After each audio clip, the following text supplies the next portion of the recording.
नमस्कार, मैं मोनिका और आप सभी का स्वागत है न्यूज वन प्लस में। सत्य, साहस और सेवा के साथ सिर्फ सच। देखिए, इस वक्त संसद में एक लाइव चल रहा है, उसकी बात करेंगे, जहां प्रधानमंत्री नरेंद्र मोदी ने राज्यसभा में धन्यवाद प्रस्ताव पर चर्चा का जवाब दे रहे हैं। उन्होंने राष्ट्रपति के प्रस्ताव पर विचार से चर्चा की, देश को आगे बढ़ाने की दिशा में भी दिखाई दी है। राष्ट्रपति जी का भी भाषण प्रेरक भी था और प्रभावी भी था और हम सबके लिए भविष्य के काम पर मार्गदर्शन भी था। इसे जिसने जैसा समझा वैसा समझ आया होगा। उन्होंने कहा कि सबका साथ सबका विकास पर यह बहुत ही कुछ कह गया है। इसमें कठिनाइयां क्या है, ये तो हम सबका दायित्व है। जहां तक कांग्रेस का सवाल है, उनसे इसके लिए कोई अपेक्षा करना बहुत बड़ी गलती हो जाएगी।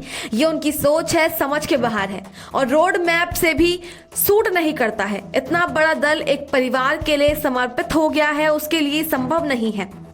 मोदी ने कहा कि कांग्रेस के मॉडल में फैमिली फर्स्ट पर सर्वोपरि रहा है।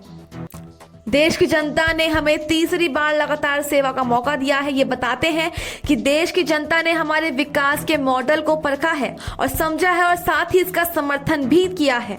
हमारा ये मॉडल एक शब्द में कहना हो तो कहूंगा, नेशन फर्स्ट है। इसी उम्मीद भावना के साथ वाणी, वृत्तन, नीतियां भी इस बात को मानकर सेवा का प्रयास कर रहे हैं।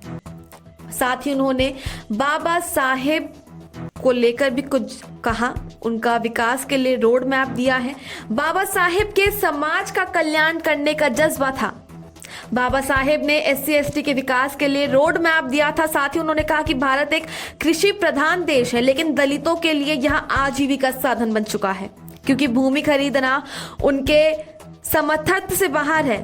दूसरा, उनके पास धन भी हो तो उनके पास भूमि खरीदने का अवसर ही नहीं है। बाबा साहेब ने मुझे सुझाव दिया था कि दलितों और आदिवासियों के साथ जो अन्याय हो रहा था, इसका उपाय देश की औद्योगिकरण को बढ़ावा दिया जाए, जिससे आर्थिक आत्मनिर्भरता के लिए उन्हें अवसर मिले। आजादी के इतने सालों के बावजूद भी बाबा साहेब ने इन बातों पर गौर नहीं किया और साथ ही कांग्रेसियों ने इसे खारिज कर दिया। साथ ही इनका कहना है कांग्रेस का मूल तंत्र है दूसरों की लकीरें छोटा करना। आइए इसे जानते हैं। हमारी तरह ही कांग्रेस की राजनीति में भी मूल तंत्र रहा है। हमारा मूल तंत्र सबका साथ सबका विकास है, वही कांग्रेस का मूल तंत्र दूसरे की लकीर छोटा करना है। वे दूसरों की लकीरें छोटे करने में लगे रहे हैं। जो रास्ता उन्होंने चुना है, इसीलिए लोकसभा चुनाव के बाद उनका साथी छोड़कर भाग रहे हैं। देश की सबसे पुरानी पार्टी कांग्रेस की दुर्दशा दूसरों की लकीर छोटे करने के कारण से हुई है। मैं बिना मांगे सलाह दे रहा हूं कि आप अपनी लकीरें बड़ी करने की कोशिश करें, तभी आपको 10 मीटर दूर तक जाने का मौका दिया जाएगा। कांग्रेस को मजबूरन जय भीम बोलना पड़ता है। इतिहास की ओर थोड़ी नजर डाले तो बाबा साहेब अम्बेडकर के साथ कांग्रेस की इतनी नफरत रही है, उनके प्रति इतना गुस्सा था, इसके बारे में दस्तावेज मौजूद हैं। इसी गुस्से को बाबा साहेब को दो बार चुनाव में पराजित करने के लिए क्या क्या नहीं किया। कभी भी बाबा साहेब को भारत रत्न के योग्य नहीं समझा। इतना ही नहीं, इस देश के लोगों ने बाबा साहेब की भावना का आदर किया, तब आज मजबूरन कांग्रेस को जय भीम बोलना पड़ रहा है। उनका मुंह सूख जाता है और कांग्रेस रंग बदलने में बड़ी माहिर है। इतनी तेजी से अपना नकाब बदल देते हैं, इनमें ये साफ साफ नजर आता है। साथ ही PM मोदी ने दिव्यांग और ट्रांसजेंडर और नारी शक्ति को अधिकार दिए हैं। भारत की विकास यात्रा में नारी शक्ति के योगदान को कोई नकार नहीं सकता। उन्हें मौका मिले और नीति निर्धारण को मौका मिले तो देश के विकास और गति आ सकती है। नए सदन में हमारी नारी शक्ति वंदना बिल लाएं और महिलाओं को उनका अधिकार दिया जाए। हमने नारी शक्ति से वंदन से इसकी शुरुआत करी है। दिव्यांग और ट्रांसजेंडर, जो कि हमारे देश में दिव्यांगों की कभी सुनवाई नहीं होती है, दिव्यांग जन भी सबका साथ है सबका विकास के मंत्र से आरक्षण पा सके। हमने उनकी सुविधाओं के लिए मिशन मोड पर जो है काम किया है, योजनाएं बनाई हैं और लागू भी की गई हैं।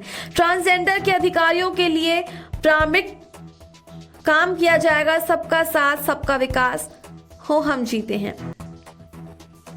साथ ही हम जनता को पूजने वाले लोगों के लिए भी उन्होंने बात रखी है कि हमारे देश में जब जब आरक्षण का विषय आया है तो समस्या का समाधान करने का प्रयास नहीं हुआ है, तनाव और दुश्मनी पैदा करने के तरीके अपनाए गए हैं और पहली बार हमारी सरकार ने ऐसा मॉडल दिया है जिसमें समाधान ढूंढा गया है।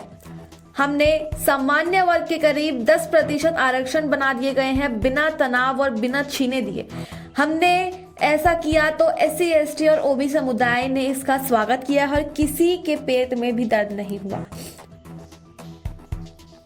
हमारे गवर्नेंस का आधार सबका साथ है और सबका विकास है। हमने SC, ST एक्ट मजबूत बनाया है। जातिवाद को जहर फैलाने का प्रयास हो रहा है, लेकिन 3 दशक तक दोनों सदनों में OBC सांसद और OBC आयोग को संवैधानिक दर्जा देने की मांग करते थे, लेकिन इसे नहीं माना गया और उस समय की राजनीति ये सूट नहीं करती है। हमने OBC समाज की इस मांग को पूरा किया है। भारत के पास जो भी संसाधन है हमने उनका अधिकतम यूटिलाइज करने की कोशिश करी है। बर्बादी से बचाकर चीजों का उपयोग जनता के लिए खर्च करने में दिया है। बीते दशकों में हमने हर स्तर पर सबका साथ सबका विकास की योजना को जमीन पर उतारा है। अपने मॉडल के बारे में कहूंगा कि नेशन सिर्फ फर्स्ट है। नेशन फर्स्ट की भावना को ही हमने अपनी नीतियों में मंडा माना है और 2014 के बाद देश को नया मॉडल देखने को मिला है और इसमें तुष्टीकरण नहीं और संतुष्टीकरण है। पहले के मॉडल में तुष्टीकरण हर चीज में था। यही कांग्रेस की राजनीति में अशोध बनाई गई थी। स्वास्थ्य नीति राजनीति का सबसे बड़ा घोटाला करके रखा गया था और छोटे तबके के कुछ देन और ना देन और बाकियों की तरस देखने को मिलता था। लेकिन चुनाव आने पर कहना है कि देखो उन्हें मिलता है, आपको भी मिलेगा, इस तरह झुंझुना बांटना नहीं होगा। मोदी बोले कि कांग्रेस के मॉडल में फैमिली फर्स्ट है।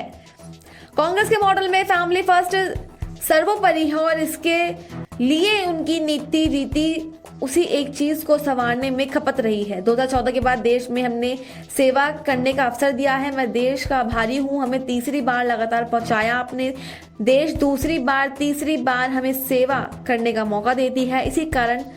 यही कारण है कि देश की जनता ने हमारे विकास के मॉडल को समझाया और उसका समर्थन लिया है।